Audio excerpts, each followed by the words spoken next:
ভিডিওটি শুধুমাত্র মজার উদ্দেশ্যে বানানো হয়েছে। এই ভিডিওর মাধ্যমে কোনো স্থান বা ব্যক্তিকে অপমান করা হয়নি। ভিডিওটাকে দয়া করে সিরিয়াসলি নেবেন না। আর আপনি যদি খুবই সিরিয়াস মাইন্ডেড হন তাহলে এই ভিডিওটি আপনার জন্য নয়। ধন্যবাদ।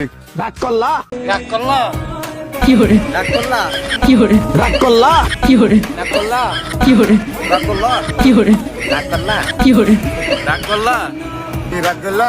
মানে ভাই কোথাও কি এক ফোঁটা শান্তি নেই? হ্যাঁ, ইনস্টাগ্রাম ফেসবুক যেখানে যাচ্ছি ওই একটাই জিনিস দেখতে পাচ্ছি আর শুনতে পাচ্ছি, শুধু রাগ করলা রাগ করলা রাগ করলা।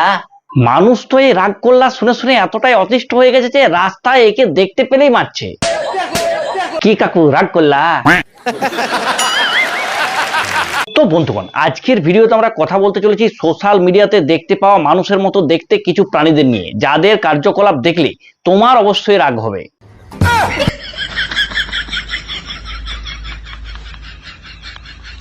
জাস্ট একবার ইমাজিন করো, তুমি রাত্রেবেলায় ঘুমানোর আগে রিল দেখছো, সেই সময় হঠাৎ করে এইরকম একটা ভিডিও তোমার চোখের সামনে চলে আসে, তুমি আর ঘুমোতে পারবে? তো চলো আজকে এদেরই কিছু কার্যকলাপ দেখবো এবং সেগুলোকে নিয়ে চুলচেরা বিশ্লেষণ করার চেষ্টা করবো। কিন্তু তার আগে যারা এখন পর্যন্ত চ্যানেল সাবস্ক্রাইব করেনি, প্লিজ চ্যানেল সাবস্ক্রাইব করে পাশে দেখো, পাশে বেল আইকনটি অল করে দিও, যাতে পরের ভিডিওগুলো নোটিফিকেশন তোমাদের কাছে গিয়ে পৌঁছায় আর আমার চ্যানেল সাথে জুড়ে থাকতে পারো। তো চলো আর বেশি দেরি না করে ভিডিওটির গভীরে যাওয়া যাক।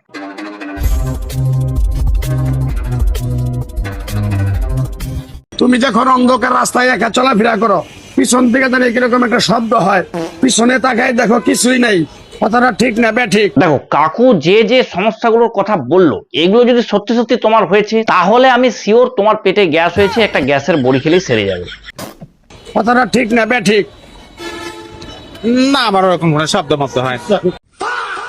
আর যখন টাকা পয়সা থাকে তখন তোমার লোকজন থাকে, যখন তোমার কাছে টাকা পয়সা থাকে না তোমার কোনো লোকজন থাকে না। কথাটা ঠিক না ঠিক? এটা সবার ক্ষেত্রে, কারণ টাকা আছে বন্ধু আছে, টাকা নাই কোনো বন্ধু নাই। এটা আপনার ক্ষেত্রে আমার ক্ষেত্রেও। এই দিদি ভাই বা দাদা ভাই ঠিকই বলেছে, এই কথাটা এই বাটপাটটা সবাইকেই বলে। যখন তোমার কাছে টাকা পয়সা থাকে তখন তোমার আপন বন্ধু বান্ধব, কাছের মা বাবা মা থাকে। যখন তোমার কাছে টাকা পয়সা থাকে না তোমার আত্মীয় স্বজন কোনো বন্ধু বান্ধব তোমার কাছে থাকে না। এরকম বাংলা কথা তুমি বিশ্বাস করছো? তোমার কাছ থেকে সামান্য কিছু টেহা নিয়ে আমি একসঙ্গে খামু, তুমি দিতে পারবা? এইবারে আসল উদ্দেশ্যে এসেছে। এর কাজ হচ্ছে মানুষকে চুটিয়া বানিয়ে তার কাছ থেকে টাকা হড়পে নেওয়া। রাগ করলি না? কিরকম পাগলার কথা তুই বিশ্বাস করছ? বিসমিল্লাহ বলার সাথে সাথে তুই আমার 1040টা টাকা দেখাবি। হ্যাঁ, কত টাকা? কত টাকা? 1040টা টাকা দেখাবি। তো বড় সাহস! আমি আজকে গেছি অন্নপূর্ণা ভান্ডারের ফর্ম ফিল আপ করতে, আমাকে বলছে তুমি অন্নপূর্ণা ভান্ডারের ফর্ম ফিল আপ করতে পারবে না, কারণ তুমি অন্নপূর্ণা না, তুমি নারায়ণ। আমি বলছিলাম কি কাকিমা মাসিমারা দিদিরা বোনেরা, তোমাদের উদ্দেশ্যে বলছি, তোমরা যদি এইরকম কিছু প্রাণীদেরকে তোমাদের অন্নপূর্ণা লাইনে দেখতে পাও, আগে এদেরকে ভাগাও। এদের জন্য তোমাদেরকে অনেকক্ষণ ধরে লাইনে এসে দাঁড়িয়ে থাকতে হচ্ছে। এই এই আমি নারায়ণ না, আমি অন্নপূর্ণাই। আমি অন্নপূর্ণা, মেন অন্নপূর্ণা আমি মেন অন্নপূর্ণা। এরা যা কার্যকলাপ শুরু করেছে, তোমাদেরকে মনে হয় শেষমেশ অন্নপূর্ণা ভান্ডারটা পেতে দেবে না। বলেন কি? 1 বাইট চ্যালেঞ্জ এই কি পুরোটা একসাথে মুখে নিয়ে নেবে নাকি? না, এত বড়টা পারবে না, কি বলো? বাপরে বাপ, পুরোটা একসাথে নিয়ে নিল। যাই হোক বন্ধুগণ, এখানে আমি ভুলছিলাম।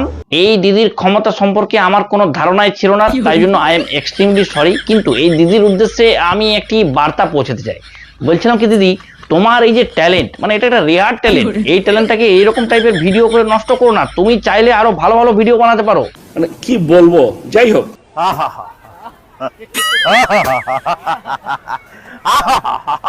না মানে এখন তো ভাদ্র মাস নয়, তাহলে এই কালুয়া এরকম করছে কেন? এদের তো ভাদ্র মাসে টাইম।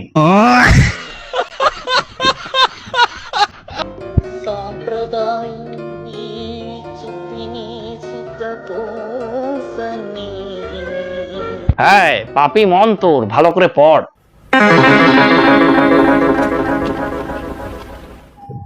যাই হোক, এখানে আমরা দেখতে পাচ্ছি কাকা কিন্তু কোকোনাট কাট করছে একটু অন্য স্টাইলে। মানে কাকা মনে হচ্ছে আলাদাভাবে জলটাকে বের করবে।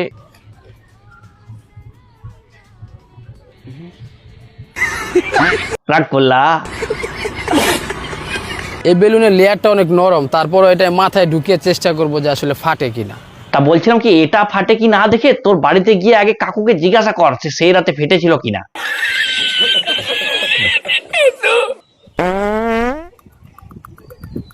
আমি হলাম শুয়াপোকা, আমি এখন লেবুর পাতা খাচ্ছি, এখনো আমার প্রজাপতি হওয়ার পাকা গাছেনি যে উড়বো, তাই আমি এখন শুয়াপোকা হয়ে এখন আমি পাতা খাচ্ছি। বন্ধুরা তোমরা দেখতে থাকো।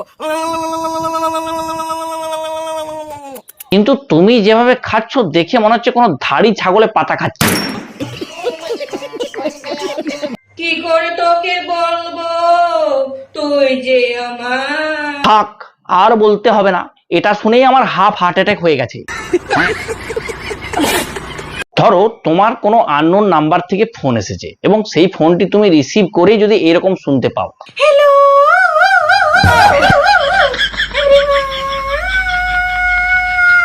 মানে এইরকমটি শোনার পর তোমার মনে হবে না বলো যে এক কিল দিয়ে ফোনটাকে ভেঙে দিই? এই গোলাপ ফুলের কাটা মোর বন্ধু সাদা মাটা। তোর বন্ধু সাদামাটা হলেও তোকে দেখে তো একদম সাদামাটা মনে হচ্ছে না, কিছু একটা ম্যানুফ্যাকচারিং ডিফেক্ট অবশ্যই আছে বলে মনে হচ্ছে। আরে চোখের ইশারা বুঝি না, এই মনটা যে ব্যাকুল খুঁজে আই না একুল ওকুল। আরে আরে আরে ভাই, এরকম করিস কেন? গ্যাস কি মাথায় উঠে গেছে নাকি? কালো, সেটা তো আমার গায়ের রং। তুমি কি আমার মনের রং দেখেছো? না দেখলেও আমি বলে দিতে পারি কাকা, তোমার মনের কালার হচ্ছে পিঙ্ক। আমি ডানা কাটা পড়ি। কিন্তু বিশ্বাস করো, তোমাকে দেখে মনে হচ্ছে তোমার ডানার বদলে অন্য কিছু কাটা গেছে। আসমান থেকে নেমে এসেছি, সবার মনের ভিতর আজকে এইভাবে উড়ে উড়ে যাব। না মানে একটা কথা বলো, যাদের কাছে তুমি যাওয়ার কথা ভাবছো, একে তো এই ব্যবসা গরম, তার উপরে যদি তোমাকে মনে করো দেখে নেয়, দেখে নিয়ে যদি ঘুম না পায়, তোমাকে বাড়িতে এসে কিন্তু কেলিয়ে যাবে। এটা গল্পকার, দেখো লিখছে কে। আরে কাকা, এরকম কেন করো? তোমার এই গানটা কিছুটা শুনতে গিয়ে আমার কানটা হালকা জ্বালা করছে। দেখে দেখে জ্বালা বুকের মাঝে প্রেমের ফাগুনে গলে যায়। আর পেছনের ইউকেলেলেটা তোমার গান শুনবে না বলে এই পৃথিবী থেকে বিদায় নিয়ে নিয়েছে, ওখানে ঝুলে পড়েছে। ঝুমকা লাগালি, রূপের বিজলি গিরালি, তোকে দেখে গাছে আমার ইলিশ খাওয়ালি, প্রেমের ইলিশ খাওয়ালি, প্রেমের ইলিশ খাওয়ালি, তোকে দেখে গাছে আমার ইলিশ খাওয়ালি। যারা এই দিদির দাঁত দেখে বুঝতে পারছো না দিদি কি বলতে চেয়েছে, তাদের উদ্দেশ্যে আমি লিরিক্সটা আরেকবার রিপিট করে দিচ্ছি। টুমকা লাগালি, রূপের বিজলি গিরালি, তোকে দেখে গাইজে এমন ইলিশ খাওয়ালি, প্রেমের ইলিশ খাওয়ালি। মানে বলছিলাম কি দিদি, তোমার কাছে আমার একটাই অনুরোধ, এই লিরিক্সটা যেন যিনি আসল গানটা লিখেছিলেন তার কাছে না পৌঁছায়। ইনি এটা যদি শুনে ফেলেন, বিশ্বাস করো সে মনে হয় এই ভবলীলা সাঙ্গ করে চলে যাবে।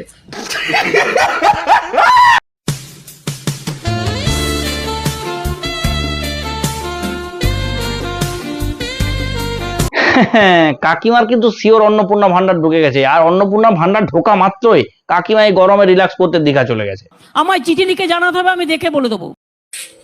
কৃষ্ণা শ্যামল শখের সংসার চ্যানেল থেকে তোমাদের স্বাগত জানাই। বন্ধুরা দেখো, আমি আরো একটি সবজি দিয়ে পোশাক তৈরি করে তোমাদের কাছে দাঁড়িয়ে পড়েছি। না মানে কে বলেছিল কাকিমা তোমাকে এরকম ভাবে দাঁড়াতে? আর কেমন হয়েছে জামার ডিজাইনটা সেটাও তোমাদের বলতে হবে। দেখো, এদের যা সমস্ত ভিডিও আছে সেটা দেখে একটা কথা কিন্তু মানতে হবে, এই কাকুটার ডেডিকেশন।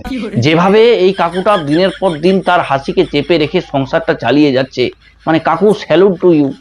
তো বন্ধুগণ, এই ছিল আজকে ভিডিও তোমাদের কেমন লাগলো অবশ্যই কমেন্ট বক্সে জানিও। যারা যারা এখনো পর্যন্ত চ্যানেল সাবস্ক্রাইব করেন, প্লিজ চ্যানেল সাবস্ক্রাইব করে পাশে থেকো, পাশে বেল আইকনটি অল করে দিও, যাতে পরের ভিডিওগুলো নোটিফিকেশন তোমাদের কাছে গিয়ে পৌঁছায়, আমার চ্যানেলের সাথে জুড়ে থাকতে পারো। তো ধন্যবাদ, দেখা হচ্ছে পরের অন্য কোনো ভিডিওতে, ততক্ষণ বাই। এটা গল্পকার, দেখো লিখছে কে, ভুলে অন্ধকার আলো শিখছে কে।